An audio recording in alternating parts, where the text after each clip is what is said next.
Bien, salut YouTube, salut tout le monde, c'est Maître Pokémon, j'espère que vous allez bien. Moi en tout cas ça va super. Aujourd'hui je vais vous parler, je vais vous présenter une vidéo de Pokémon Review Omega. Donc voilà, alors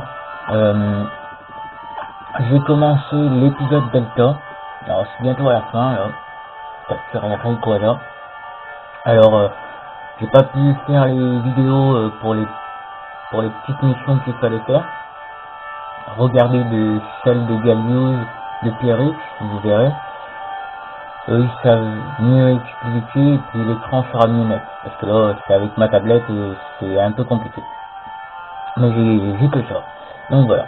Alors eh bien voilà, vous écoutez cette musique. C'est pas rassurant.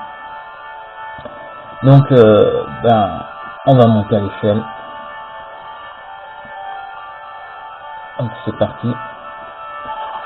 On va peut-être pas... Ah, il y a quelque chose là-bas. Alors attendez, on va faire un petit détour. Avant, on va aller choper... On va peut-être mettre un max repos si j'en ai pas déjà mis. Si j'en ai déjà mis. Ouais, prenez beaucoup de max repos hein, parce que... ici, il y a de nombreux Pokémon.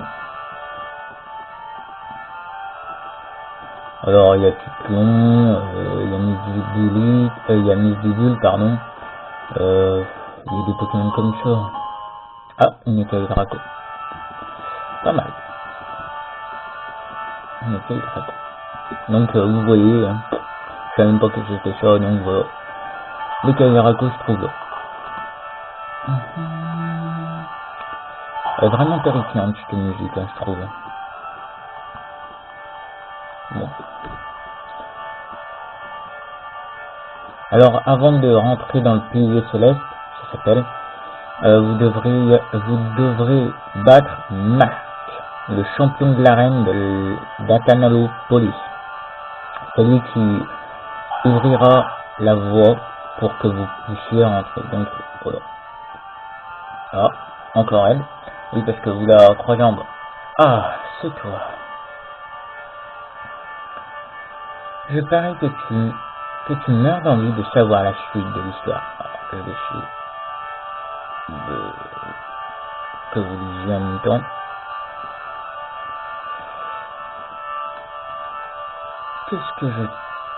Qu'est-ce que j'attends? Oh oui, Amaryllis, raconte-moi ce qui se passe ensuite. Je ne peux plus attendre. Ne crains rien, je ne vais pas te laisser languir plus longtemps, pardon. Je ne suis pas si cruel.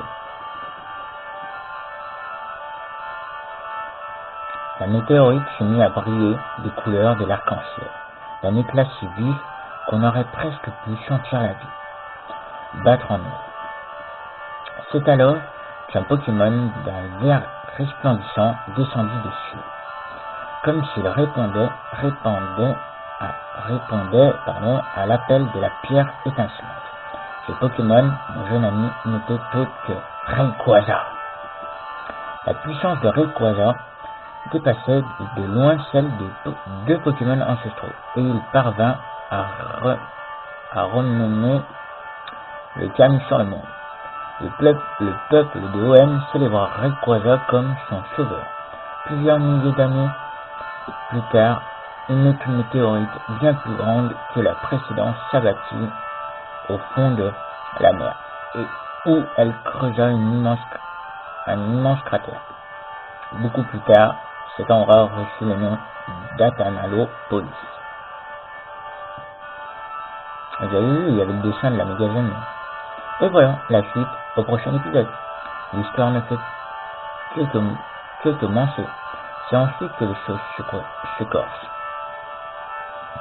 Alors je vais peut-être la faire en deux fois, celle-là, peut-être la faire une suite, on verra.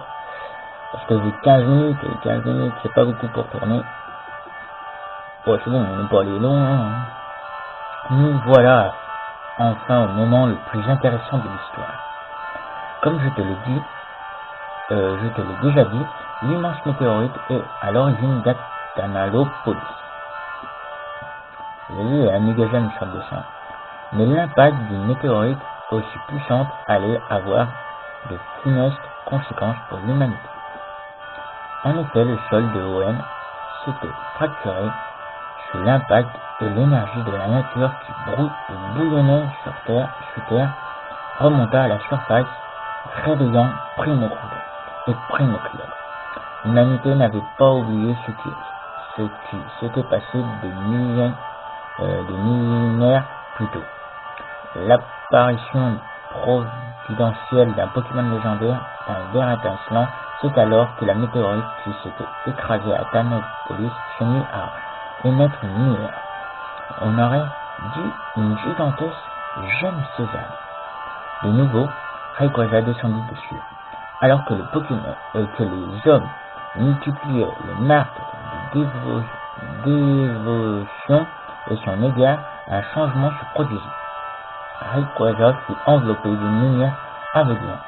Quand il réapparut, il était complètement différent. Dégageait une aura et une puissance encore plus intense qu'auparavant. Waouh! Rayquaza avait changé sous les effets de la pierre agressive et des prières des hommes. Oui, tu as bien entendu, tels des liens invisibles tissés entre les hommes et le Pokémon, les pierres ont sans doute contribué à provoquer ce changement. Cela rappelle étrangement la méga évolution. Tu ne trouves pas? On va le suivre. Est-ce qu'on nous emmène?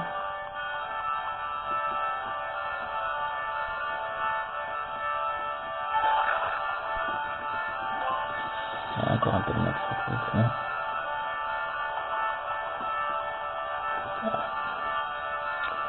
Mais revenons à notre histoire. Comme je te le disais, Rayquaza a changé de forme suite aux pierres des hommes.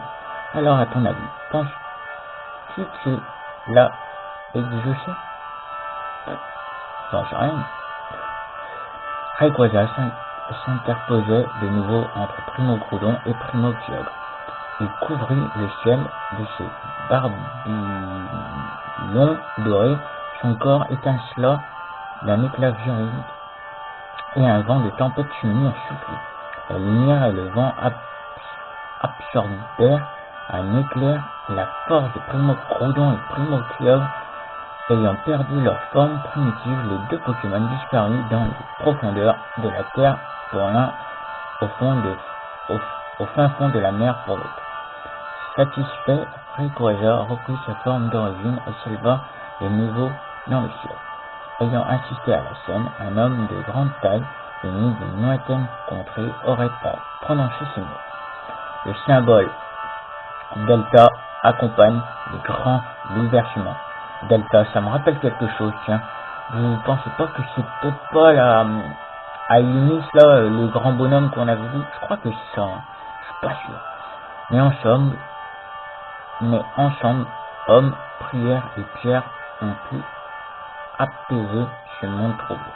Le peuple du météore construisit une immense tour en l'honneur de Rayquaza et de la pierre étincelle, dont il tirait sa force.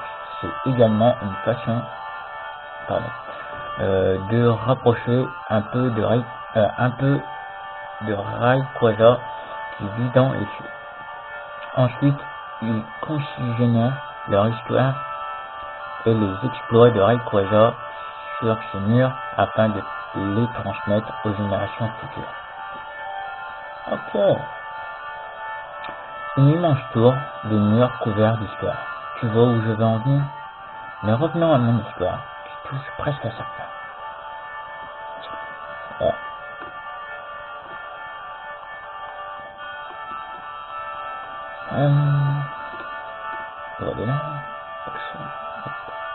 Allez, c'est la fin de l'histoire, hein.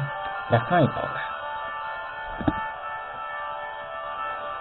Les événements que je t'ai racontés furent suivis par une millénaire de paix. En observant les événements marquants du passé, le peuple du météore était capable de prédire qu'une météorite frapperait de nouveau. Cette météorite serait encore plus grande que les deux précédentes, suffisamment pour détruire complètement notre monde. Les dépositaires du savoir ancestral interrogèrent l'histoire pour trouver un moyen d'éviter la pire. Cette fois, ils décidèrent d'invoquer Rayquaza pour demander son aide avant que la météorite ne frappe. Et c'est ainsi que s'achève mon histoire, l'histoire du peuple du météore. J'ai beaucoup réfléchi.